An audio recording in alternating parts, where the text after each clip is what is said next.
বিচার প্রকাশ্যে বা গোপনে, মধ্যযুগীয় বা আধুনিক যুগীয়, আরে ভাই আমার তো কোনো বিচারই হয় না। এই পর্যায়ে মধ্যযুগে তো তাও মুসলিম বিচার হয়েছে, এই যুগে কয়টা ধর্ষণের বিচার করছেন আপনি? আপনারা সংবিধান বানায় রাখছেন সমস্ত অন্যায়কারীদের হক ঠুকরতে বের হয়ে যাওয়ার জন্য।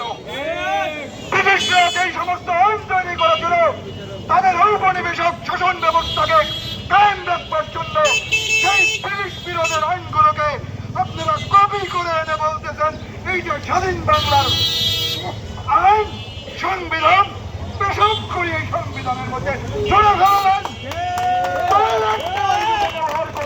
ওটা আমার জন্য না, ওই সংবিধানে আমার কোন অধিকার সংরক্ষিত হয় নাই, ওইটা আমার সংবিধান নয়। কেবলমাত্র জনমানুষের, জনগণের রাষ্ট্র এবং সংবিধানে পারে সামাজিক ন্যায় বিচার এবং সামাজিক নিরাপত্তাকে নিশ্চিত করতে। আমি যখন মিটিং করছি আমি বাড়িতে আমার ছোট শিশু মেয়েকে রেখে এসেছি, সেইখানে কোন এক নরপিচাসের খপ্পরে পড়ে আমার মেয়ে যখন বাবা বাবা বলে চিৎকার করতে, আমি এই তখন এই জায়গায় বক্তব্য দিচ্ছি। বন্ধুগণ, বুকের বুক ফেটে যায়, চোখের পানি ধরে রাখা যায় না। মনে করুন সেই অবস্থাটা যখন হাতে কাউকে পাচ্ছে না, অজ্ঞান হয়ে যাচ্ছে, তাকে নৃশংসভাবে হত্যা করা হচ্ছে। এই মেয়েটা যারই হোক না কেন, পুরুষ বা নারী শিশু যাই হোক না কেন, একটার পর একটা হত্যাযজ্ঞ চলছে, হত্যার মহোৎসব চলছে। শুধু আইন দিয়ে আইন করে বন্ধ করা সম্ভব না। ব্যাপকভাবে জনসচেতনতা, গণসচেতনতা এবং প্রকাশ্যে বিচারকে কার্যকর করতে হবে। শুধুমাত্র প্রকাশ্যে বিচার যদি কার্যকর হয় সেটাই দৃষ্টান্ত হিসাবে মানুষের সামনে থাকে, মানুষ সেটা মনে রাখে, নচেত নয়। বন্ধুগণ, এ পর্যায়ে বক্তব্য নিয়ে আসছেন বাংলাদেশ ট্রেড ইউনিয়ন সংঘের সংগ্রামী সদস্য, কেন্দ্রীয় কমিটির সংগ্রামী সদস্য জনাব আতিকুল ইসলাম টিটু।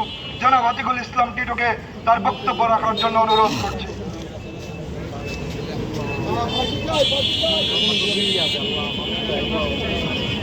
সংগ্রামী উপস্থিতি,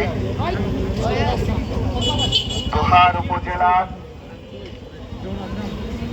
মনুষ্য সম্পদের অধিকারী, মানবিক গুণাবলীর অধিকারী বিভিন্ন সংগঠন কর্তৃক আয়োজিত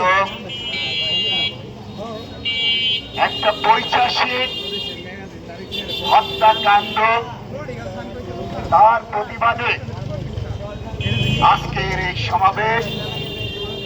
সমাবেশের সভাপতি এবং উপস্থিত আমার দোহারের প্রাণপ্রিয় ভাইরা, আমি আমার বক্তব্যের শুরুতে গর্বের সহিত কথাটা বলতে চাই যে পৃথিবীর যে অগ্রগতি, সেই অগ্রগতিতে আমার দোহারের মানুষ পিছিয়ে নাই।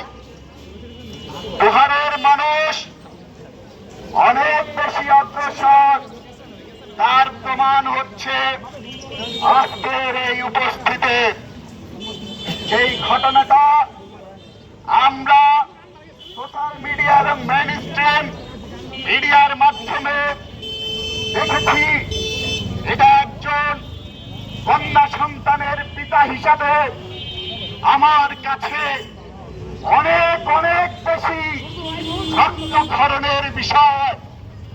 এমনও মনে হয়েছে যে এই ধর্ষক এখনো কি করে এই বাংলার মাটিতে ঘুরে বেড়ায়।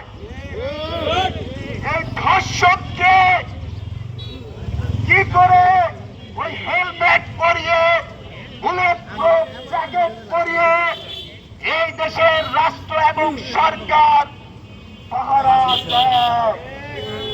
প্রশ্ন জাগে অনেক কিছু। আমরা যদি গত 3 মাসের একটা পরিসংখ্যান দেখি বাংলাদেশের